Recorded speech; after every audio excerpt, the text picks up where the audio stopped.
So now ब्रैडकॉम group अब देखिए 20 रुपए 15 पैसे क्लोजिंग आपको देखने को मिली है, लेकिन एक्चुअल में जो क्लोजिंग है वो 20 रुपए 5 पैसे है। बहुत अच्छी बात, इस वजह से मुझे थोड़ी सी टेंशन थी कि क्लोजिंग जो है वो एकदम लिमिट पर ना हो।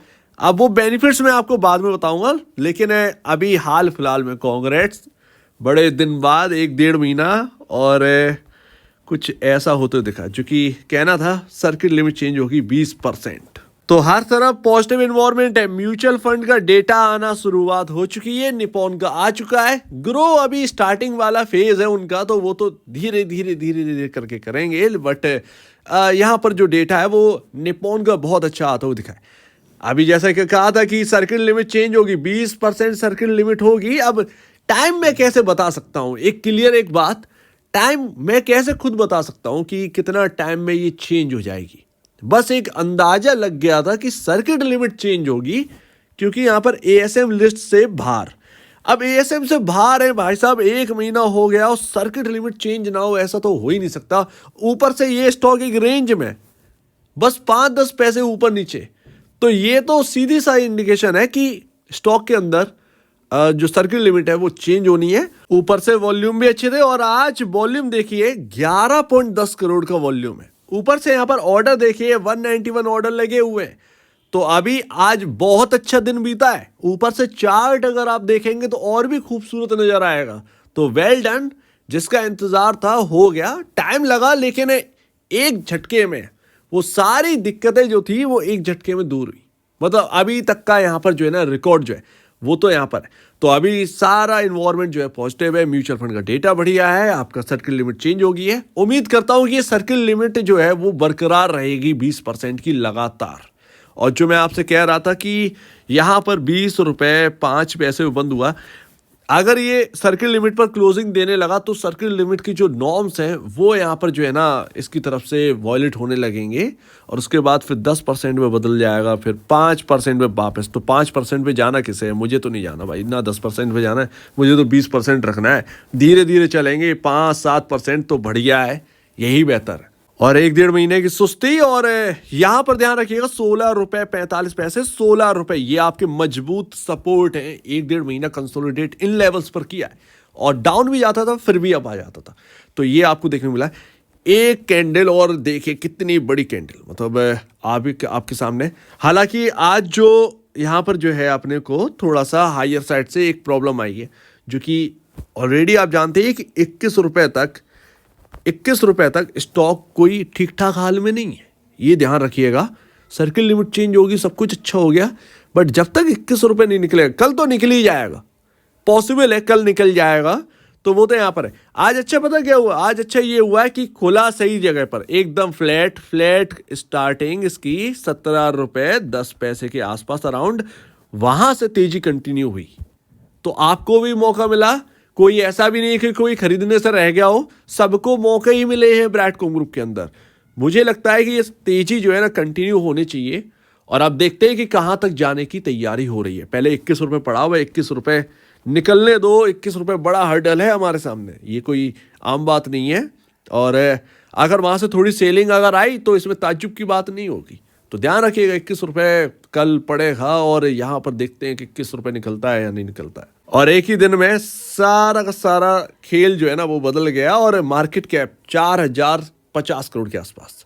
और यही मैं कह रहा था 20% की सर्किल लिमिट हो जाने की। फिर देखिए एक बार लगा था 50 रुपए के आसपास सर्किल लिमिट 20% हुई थी, और वहां से हमने करेक्शन देखा था, बड़ा करेक्शन, लगातार गिरता गया स्टॉक। और अब जब दिक्कतें धीरे धीरे दूर होंगी, अभी दूर नहीं हुई है दिक्कतें, तो एक अलग ही चल रही हैं, बट एक ही प्रॉब्लम को लेकर एक स्टॉक 2 साल से अंडर परफॉर्म कर रहा हो, जबकि पूरा मार्केट जो है ना वो एकदम कहां से कहां पहुंच गया। क्या ये एक सही बात है? क्या एक निवेशकों के लिए पॉइंट ऑफ व्यू से अगर आप देखेंगे सही बात है? भाई इन्वेस्टर्स की क्या गलती है? कोई गलती नहीं है। मैं अगर आपको रियल बताता हूं मैं, तो ये देखिए 2.86 के अराउंड। अब मैं एक कड़वी बात बोल दूंगा ना तो आप ये कहेंगे कि यार क्या बोल दिया। मैं अभी बोलूंगा, वो बोल के ही रहूंगा। 2.86 के अराउंड आपका पी रेशियो है। आप 28.88 के अराउंड आप इंडस्ट्री पी देख रहे हो। आपका 36.28 का यहाँ पर बुक वैल्यू है। ठीक है, बहुत सारे लोगों का कहना है कि नहीं, ठीक है, मैं तो फंडामेंटल पर बिलीव रखता हूं पूरी तरीके से। सीधी सी बात है, किसी स्टॉक के अंदर फ्लोज आते हैं, वहां पर आपका गलत होना तय है कभी कभार। ठीक है, कल मैंने वही अडानी टोटल गैस के अंदर मैंने बोला था, मैंने बोला कुछ ले कुछ और लिया। मैंने बोला कि अडानी टोटल गैस का जो RSI है वो 91 पर चल रहा है, हायर साइड है, तो पॉसिबल है 10 से 15% गिरावट होगी, हो जाए कल हो जाए या परसों हो जाए, पॉसिबल है, लेकिन वो है। अब वो फ्लोज ही इतने हैं कि भाई साहब उसके अंदर गलत होना तय है।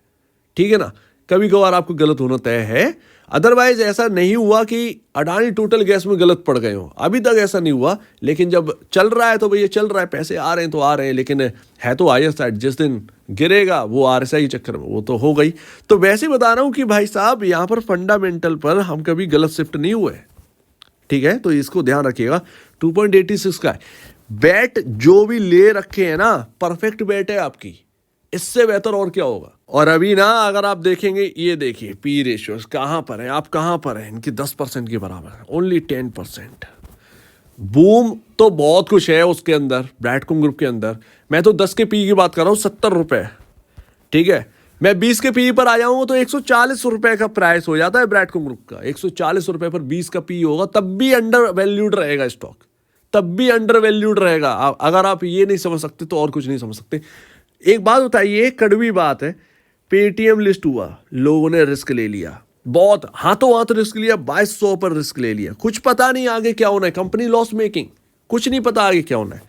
जोमेटो आया, ठीक है, बाकी कार ट्रेड आया, ये सभी स्टॉक सब जानते थे कि रिस्की है, पैसा बर्बाद हुआ है लोगों का, लेकिन वहां पर रिस्क लेना अच्छा लगा, बहुत अच्छा, मजा आ गया भाई साहब। 2000 पर लिया था, वो 660 का चल रहा है पेटीएम, तो अभी अच्छा है, लेकिन लॉस है, क्या कर लूँ, ये कर लूँ, वो कर लूँ, तो वो सब अच्छा लग रहा है। लेकिन अभी यहाँ पर अपने जो BCG है उस पर अभी ना कुछ सफाई भी नहीं आई है। उससे पहले हम लोग जो है ना बहुत सारी बातें हो गई, तो ठीक है, अभी तो कुछ कह ही नहीं सकते हैं कि क्या गलत है क्या सही है। जब पूरी फाइनल रिपोर्ट आएगी तब एक एक चीज समझ में आएगी ब्रैडकॉम ग्रुप के अंदर कि एक्चुअल में पॉइंट क्या है। ये एक रियलिटी है, इस रियलिटी से भटकिए नहीं। 2 साल हो गए हैं, स्टॉक ने कुछ भी कर नहीं दिखाया। एटलीस्ट कुछ तो है ना, 40 से 50 रुपए का कुछ तो प्राइस होना चाहिए। मैं ये नहीं कह रहा हूँ कि 140 पे चला जाए, लेकिन एटलीस्ट कुछ तो यहाँ पर जो है वो निवेशकों के हाथ लगना चाहिए। ऐसे डले रहना भी ठीक नहीं है, तो वो यहाँ पर बात है। बाकी म्यूचुअल फंड का डेटा निपॉन का आ चुका है और ग्रो ने 18.96% शेयर्स बढ़ाए। ऑलरेडी मैं बता चुका, ग्रो अभी बहुत ही छोटे यहाँ पर जो है अमाउंट से स्टार्ट किया है म्यूचुअल फंड, तो जगह जगह बहुत ज़्यादा यहाँ पर जो है खरीदारी नहीं कर पाएंगे, शुरुआती दौर है। निपॉन ने यहाँ पर 5.16% इंक्रीज कर दी है। बाकी के डेटा का इंतजार है, उम्मीद है बहुत ही बेहतरीन अच्छा डेटा आएगा म्यूचुअल फंड का। इंस्टीट्यूशनल डेटा तो बहुत ही अच्छा आया है, FII से कोई निराशा नहीं है, म्यूचुअल फंड से भी मुझे लगता है कोई निराशा हासिल नहीं होगी। ये सिर्फ और सिर्फ बढ़ाने का टाइम है, घटाने का नहीं है। म्यूचुअल फंड की तरफ से हमें ये इशारा दिख रहा है, म्यूचुअल फंड भी बढ़ा रहे हैं। तो अभी लॉन्ग टर्म निवेशक भैया ऑलरेडी बस ये बात याद रखिएगा कि रिस्क हर जगह है और इसके अंदर अभी भी रिस्क है, क्योंकि चीज़ें क्लियर नहीं है। ये ध्यान रखिएगा, अपने रिस्क को मैनेज करिए। सिंपल सी बात है, अगर आपने कोई बैट ले रखी, इसे मैं बैट ही बोलूँगा, इसे मैं बैट बोलूँगा इस वक्त, क्योंकि दिक्कतें, पहले फंडामेंटल रिस्क था, अभी फंडामेंटल पर शक है, दोनों बात में अंतर तो वही है। लेकिन एक अंदर से जो है ना, बस वही है कि भाई साहब फंडामेंटल पर यकीन है, तो ठीक है, आपने यकीन करने से कुछ नहीं होता। जो सही होगा वो निकल कर आएगा, जो गलत होगा वो गलत निकल कर आएगा, सिंपल सी बात है, हमें उसका इंतजार करना है। बट अभी जो मूवमेंट है उसे बिगाड़िए मत, यहाँ पर एंजॉय करने का टाइम है, एंजॉय करिए। बड़े दिन बाद अच्छी खासी तेजी हमें देखने को मिली है, एंजॉय करिए। पॉसिबल है अगर ये 21 से निकल गया, 26 में भी टाइम नहीं लगेगा बहुत ज़्यादा, तो उम्मीद है एटलीस्ट ये स्टॉक अपने बुक वैल्यू तक चला जाए। 36 रुपए जो बुक वैल्यू है, एटलीस्ट वहां तक जाए तो ज़्यादा अच्छा रहे, ठीक है ना। तो उम्मीद है, यहाँ पर देखते हैं, लेवल क्रॉस होने दीजिए, 21 रुपए हर्डल है, देखने दीजिए। बहुत पहले बता चुके हैं, बहुत पहले हम लोग बात कर चुके हैं, कोई नई बात नहीं है। तो अभी रिस्क को मैनेज करिएगा। जो नए लोग हैं, निवेश कर चुके हैं, वो रिस्क को मैनेज करिए। उतना ही खरीदना जितना कि आप रख सकें, ज़्यादा रखने की ज़रूरत नहीं है। किसी भी स्टॉक को, कोई भी स्टॉक हो, उतना रखने की स्टॉक को रखने की ज़रूरत नहीं है जो आपको दिक्कत दे। सिंपल एंड साउंड लॉजिक है ये। तो आपका क्या कहना है इसके ऊपर कमेंट सेक्शन में, और अब दीजिए वीडियो देखने के लिए बहुत धन्यवाद दोस्तों।